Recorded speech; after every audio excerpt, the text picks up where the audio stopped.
நீங்கள் பார்த்துக் கொண்டிருப்பது உங்கள் விஜய்.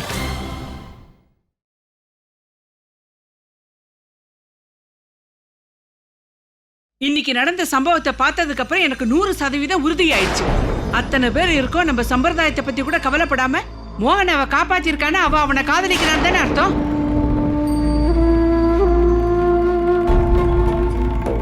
உங்களுக்கு பிரீத்தியை பிடிச்சிருக்கா பெரியத்த?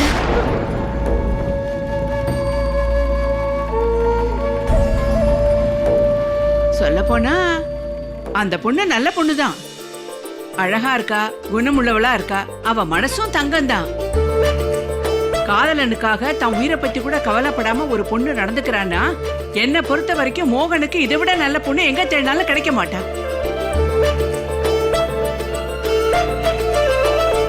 ஆனா ஒண்ணு,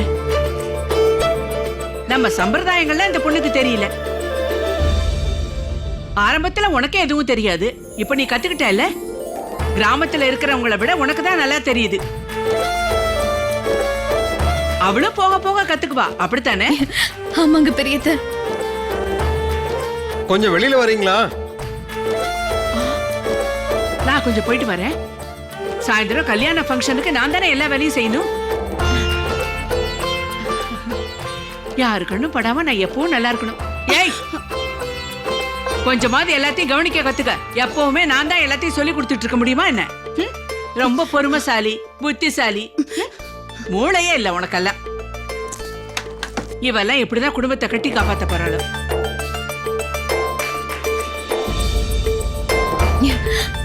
நான் போய் பிரீத்தி கிட்ட இந்த விஷயத்த சொல்லிட்டு வரேன். இத கேட்ட அவ ரொம்ப சந்தோஷப்படுவா.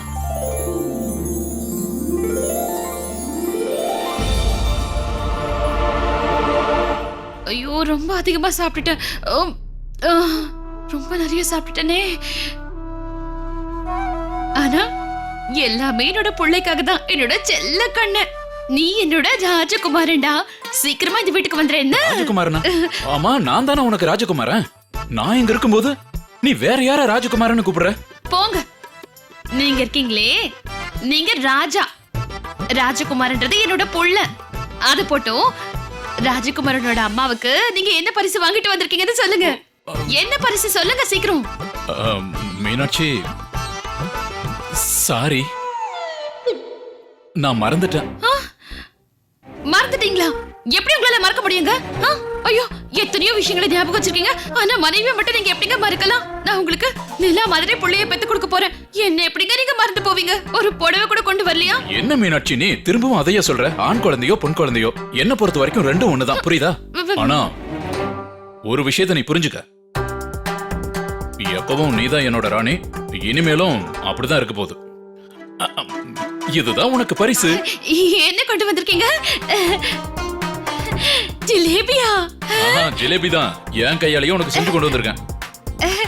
நிஜமாவா? நான் ஏன் போய் சொல்ல போறேன்? எப்பவுமே உனக்கு வளையல், லிப்ஸ்டிக், பவுடர் போட்டெல்லாம் வாங்கிட்டு வந்து கொடுப்பேன். டிஃபரெண்டா ஏதாவது வாங்கி கொடுக்கணும்னு தோணுச்சு. அதனால கடகடன்னு அண்ணனோட கடைக்கு போய் கடையை திறந்து உனக்காக 1 கிலோ ஜிலேபி செஞ்சு கொண்டு வந்திருக்கேன். அதுவும் நான் என் கையால எவ்வளவு கஷ்டப்பட்டு செஞ்ச தெரியுமா? சரி, சீக்கிரமா சாப்பிடு.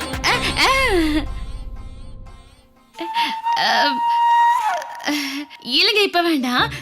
நான் கொஞ்ச நேரத்துக்கு அப்புறமா சாப்பிடுறேன். நானும் பாத்துக்கிட்டே தான் இருக்கேன். குழந்தை பிறக்க போகுதுன்னு சொன்னதுல இருந்து எல்லா விஷயத்தையும் ரொம்ப ஓவரா தான் பண்ணிட்டு இருக்க. இத என் கையால வேற ஊட்டி விடணும்னு எதிர்பார்க்கறியா? இல்ல, அப்படி இல்ல. இல்லங்க, நான் சொல்றது கொஞ்சம் கேளுங்க. நீங்க எனக்கு இப்ப வயிறு ரொம்ப ஃபுல்லா இருக்குங்க. எனக்கு இப்ப எதுவும் வேண்டாம். வேண்டாங்க, ஒண்ணாவது சாப்பிடுறேன். பிரீத்தி, என்ன விஷயம் சொல்ல சந்தியா? இந்த சந்தோஷத்துக்கு என்ன காரணம்? இது எனக்கு மட்டும் சந்தோஷம் இல்ல பிரீத்தி. இத நான் உன்கிட்ட சொன்னா நீயும் இதே மாதிரி ரொம்ப சந்தோஷப்படுவ. பெரியத்த உனக்கும் மோகனுக்கும் கல்யாணம் பண்ணி வைக்க சம்மதம் சொல்லிட்டாங்க. பெரியத்த ஒத்துக்கிட்டாங்களா? சந்தியா, நீ சொல்றது உண்மையா? இப்ப கூட என்னால நம்ப முடியல.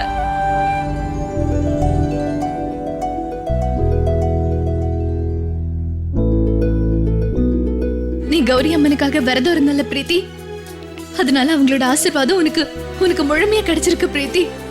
எனக்கு இப்ப ரொம்ப சந்தோஷமா இருக்கு தெரியுமா? இப்ப உன்னோட வயித்துல இருக்கிற குழந்தைக்கு அதோட அடையாளம், அதோட அங்கீகாரம் எல்லாம் கிடைக்கும்.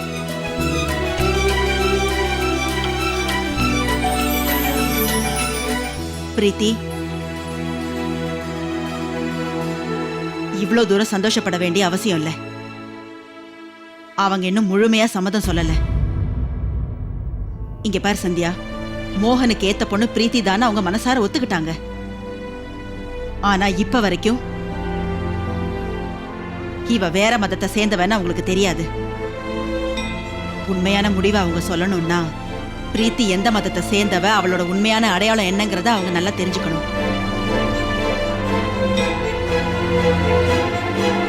அத்தை, உங்களோட ஆசீர்வாதம் அவளுக்கு இருந்ததுன்னா அதுவும் அவளுக்கு சீக்கிரமா கிடைக்கும். நானே இன்னைக்கு ஈவினிங் ஃபங்க்ஷன்ல பெரியத்துக்கிட்ட எல்லா உண்மைகளையுமே சொல்ல போறேன்.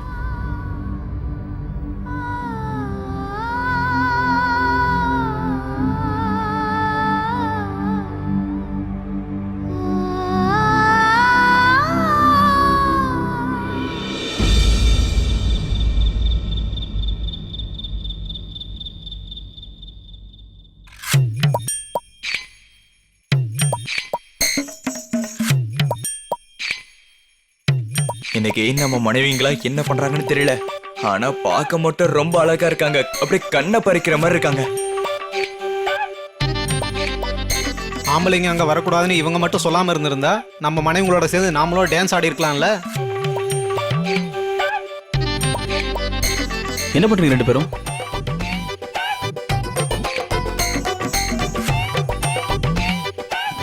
எதுக்கு இந்த மாதிரி எல்லா வேலையும் தலைகீழ பண்றீங்கன்னு எனக்கு சுத்தமா புரியல. இத பாட்டி பார்த்தாங்கன்னா என்ன ஆகும்? ஐயோ சூர்யாண்ணே, நீங்க கோவப்படாதீங்க.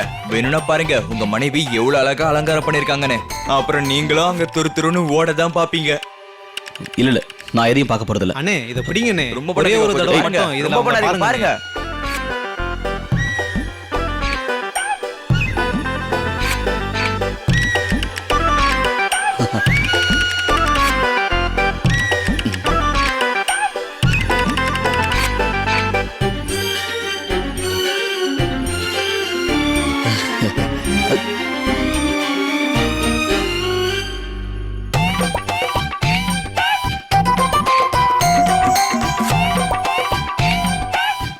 என்ன சூரியனே, இப்ப அங்க போகணும்னு தோணுதா?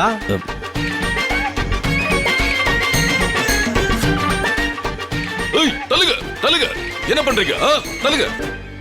என்னது? என்ன பண்றீங்க நீங்க எல்லாரும்? கொஞ்சம் கூட வெக்கமே கிடையாது உங்களுக்கு?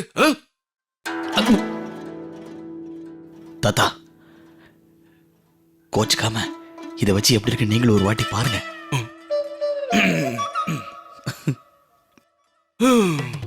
என்ன பண்றது? என் மனைவி அங்க சந்தோஷமா இருக்கா, எனக்கும் அங்க போகணும்னு தோணுது. என்ன சொல்றீங்க நீங்க? நம்ம எப்படி அந்த இடத்துக்கு போக முடியும்? அங்க நம்ம வரக்கூடாதுன்னு அவங்க முதல்லயே நம்ம கிட்ட சொல்லிட்டாங்கல்ல. அங்க இவன் என்ன பண்றான்? என்ன? அம்மாவோட தம்பி அந்த பஞ்சாயத்து தலைவர் வேற உருன்னு அங்க முகத்தை வச்சுக்கிட்டு நிக்கிறான். இத கூட சரி பண்றது எப்படின்னு எனக்கு ரொம்ப நல்லா தெரியும். எப்படி போறது?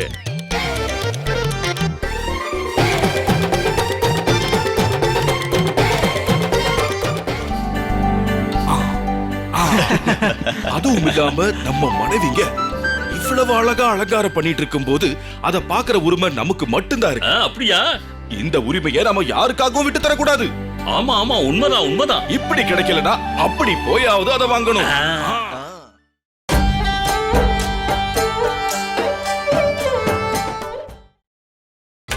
நீங்கள் பார்த்துக் கொண்டிருப்பது உங்கள் விஜய்.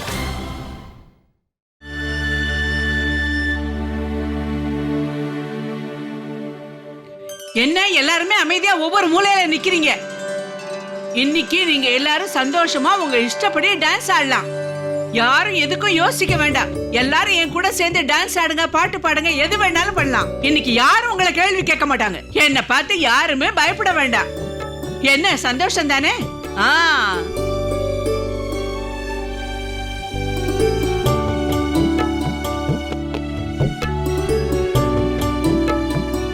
வணக்கம் வணக்கம் வணக்கம் வணக்கம்ண்ணே. வணக்கம் வணக்கம். யார் நீங்க? வணக்கம் வணக்கம். நல்லா இருக்குமா? வணக்கம்.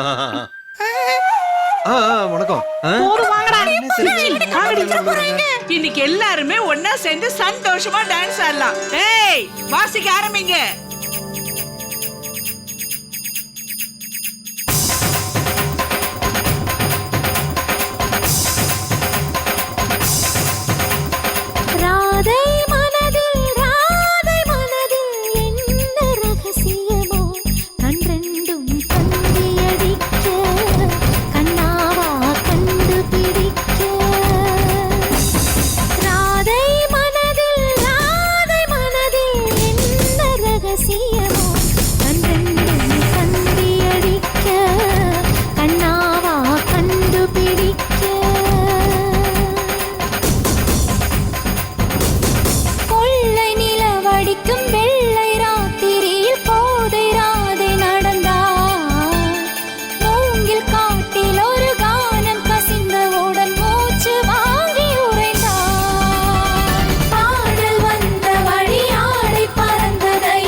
என்கிட்ட இருந்த ஆரத்தை நீ எப்படியோ வாங்கி போட்டுக்கிட்ட.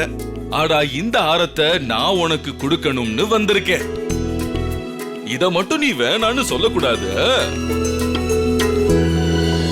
இன்னைக்கு என்ன சவாலா இருந்தாலும் சரி, அது நம்ம காதலுக்கு நடுவுல வர்றதுக்கு நான் அனுமதிக்க மாட்டேன். நீ இருந்தா நான் இருந்தா போதும். அப்புறம் இந்த ஃபங்க்ஷன் எல்லாம் ரொம்ப நல்லபடியா நடக்கட்டும். திரும்பவும் ஆரம்பிக்கலாமா? ஏய், இன்னும் நல்லா சத்தமா வாசிக்க ஆரம்பிங்க.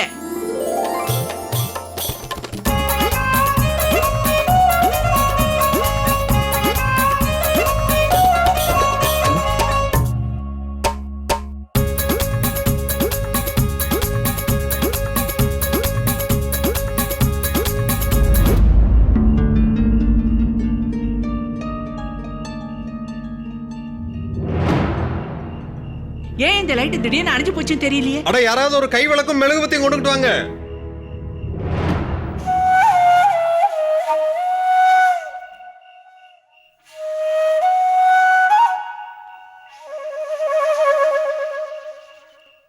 राम राम सत्य, राम राम सत्य, राम राम सत्य, राम राम सत्य, राम राम सत्य, राम राम सत्य, राम राम सत्य, राम राम सत्य, राम राम सत्य, राम राम सत्य, राम राम सत्य. राम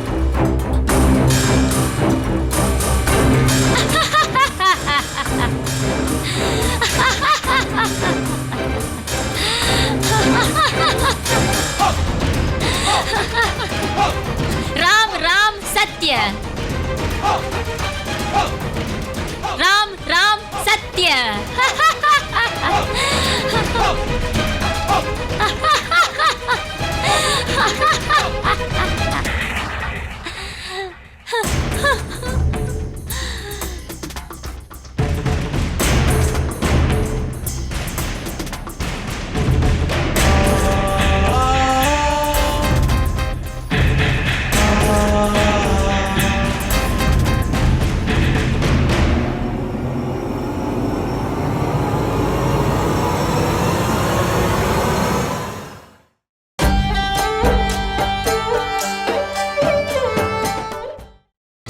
நீங்கள் பார்த்துக் கொண்டிருப்பது உங்கள் விஜய்.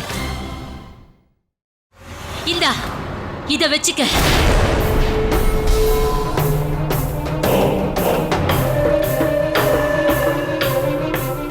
இந்த புடவை கட்டிக்க, இந்த புடவை கட்டிக்க.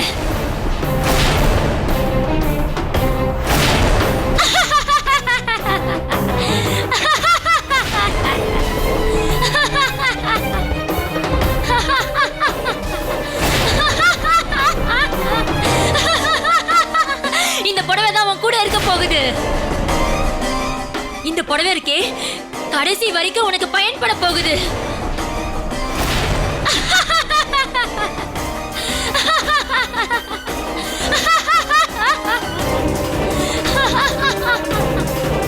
राम राम सत्य,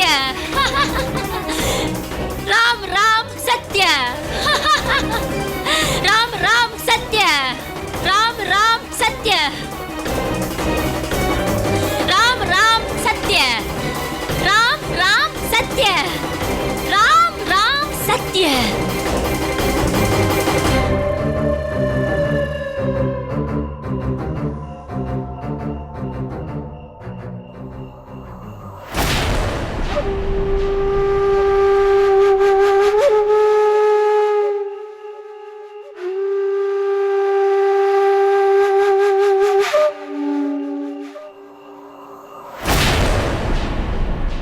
பிரீத்தி, நீ நீ எதுக்கும் டென்ஷன் ஆக வேண்டாம்.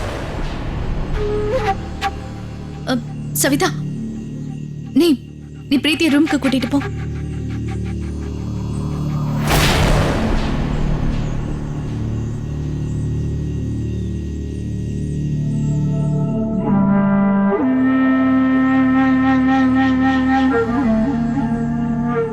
பிரீத்த, பிரீத்த, இவங்க யாரு? இவங்க எப்பவுமே இதே மாதிரி நடந்துக்கிறாங்க. யாரு ஏன் இவங்களை பத்தி எதுவுமே பேச மாட்டேங்கிறீங்க? அன்னைக்கு கூட கமலா அன்னைக்கிட்ட இவங்களை பத்தி கேட்டப்போ அவங்களே எதுவுமே சொல்ல மாட்டேங்கிறாங்க.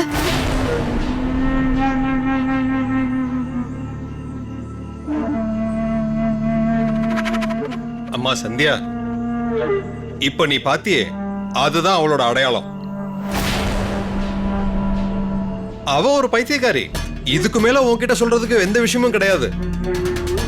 இல்ல, அவங்க பைத்தியம்னு நான் நம்ப மாட்டேன். அவங்க கிட்ட அதுக்கான எந்த அறிகுறியுமே இல்ல.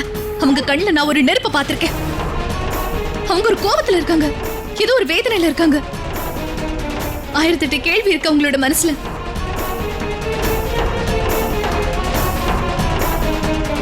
ஆனா அதுக்கெல்லாம் உங்களுக்கு எந்த பதிலும் கிடைக்கல போல இருக்கு.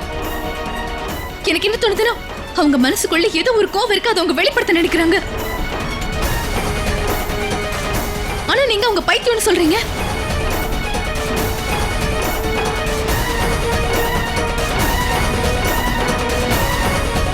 பெரியதா, இவங்களை பத்தி ஏன் நீங்க யார்கிட்ட எதுவுமே சொல்ல மாட்டேங்கிறீங்க?